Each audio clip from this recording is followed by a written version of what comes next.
Bizarre 1980 plane crash that left a nation stunned is still baffling experts today. Finding closure after a tragedy is a necessary part of the healing process. But what if that isn't possible? For the loved ones of missing persons or those with cases that have long gone cold, the questions they ask themselves can haunt them for a lifetime. Such was the case with the elusive Flight 870 from Italy, which crashed for reasons that still have not been determined. The mystery surrounding it continues to perplex not just surviving friends and family of those who were on board, but the entire nation. On June 27, 1980, a plane leaving Bologna, Italy, headed towards Palermo, Sicily, but it never arrived. The infamous crash of Flight 870 has been shrouded in mystery for decades, and now experts finally may be closer to finding an answer. To understand what may have happened, experts had to scrutinize every detail. Flight 870 carried 4 crew members, 2 flight attendants, and 77 passengers. Initially, everything seemed to be going fine. A mere hour after takeoff, however, there was a problem. Captain Domenico Gotti had been in the middle of alerting Palermo International Airport's ground control that he was about to land when he suddenly let out a sound of shock. At that point, contact between Flight 870 and ground control ceased, and the plane disappeared from the radar. Then, just before 9 p.m., roughly 90 miles from Palermo, the plane was located in the Tyrrhenian Sea. The Italian Air Force quickly dispatched 2 F-104 jets to the scene. Rescue teams found the debris from the plane near the island of Ustica, and it quickly became clear that there were no survivors. The initial belief was that a technical problem caused the crash. The country waited for an official explanation, but no report was ever released, and rumors ran rampant. Time went on, but the case remained unsolved. Family members of the victims started to speculate that something more complicated than a mechanical fault was to blame. Finally, decades later, several theories surfaced as to the cause of the mysterious crash. For instance, just 5 weeks after the crash, a bomb had been placed in the train station of Bologna by neo-fascist terrorists. This terrifying incident only bolstered theories that the crash of Flight 870 was no accident. Was there something more sinister at play that day?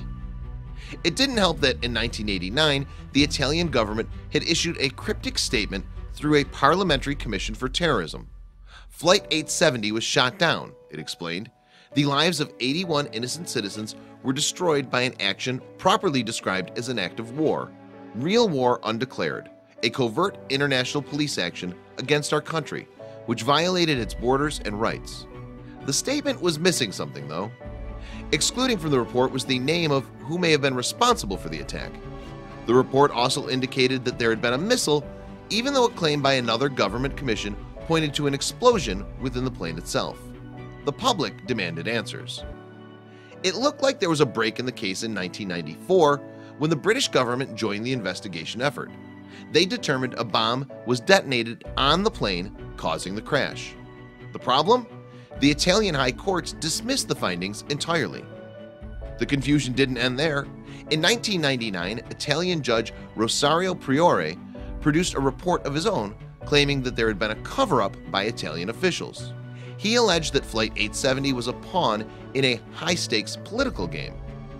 Priore claimed that Flight 870 was simply caught in the crossfire between Italian, French, Libyan, and U.S. Air Forces during an attempt to assassinate a Libyan head of state. In the years since, other sources have supported it, leading to a complicated conspiracy theory. This theory gained a lot of attention because all of those nations had planes using the same airspace the day of the crash. Documents procured by Italian media also supported the theory. However, Muammar Gaddafi, the then leader of Libya, had been flying that same day. Gaddafi's plane was, in fact, attacked by the French, perhaps accidentally, though conspiracy theorists argued this was no coincidence. Astonishingly, more conspiracy theories have developed since. One asserted that Flight 870 actually landed safely in the water before British forces sent scuba divers to blow it up in an effort to kill any witnesses to the assassination attempt. One journalist came up with another theory claiming that Israeli forces accidentally shot down Flight 870 because they had confused it with a different plane taking uranium to Iraq. Still, the earlier theory that Flight 870 was caught in a dogfight received the most traction in the following years, since there was radar evidence of a military presence in the area. 4 Italian Air Force generals were actually indicted on charges of perjury and high treason following Priori's theory, but 2 of them were declared not guilty in April of 2004. The statute of limitations has run out on the others. The wreckage of Flight 870 itself was heavily examined for 26 years in Rome before finally being sent back to Bologna in 2006. Now anyone can view the mysterious remnants of the plane for themselves by visiting the Museum for the Memory of Ustica. A final turning point in the saga came in 2011 when the Italian government was ordered to pay damages to the families of all the victims on Flight 870 at a civil tribunal. Technically, this was not a criminal charge, but it did seem to indicate that they had admitted some culpability. We may never learn the answers to the mystery of Flight 870, but that doesn't mean the speculation will end anytime soon. For all we know, there's more to this story.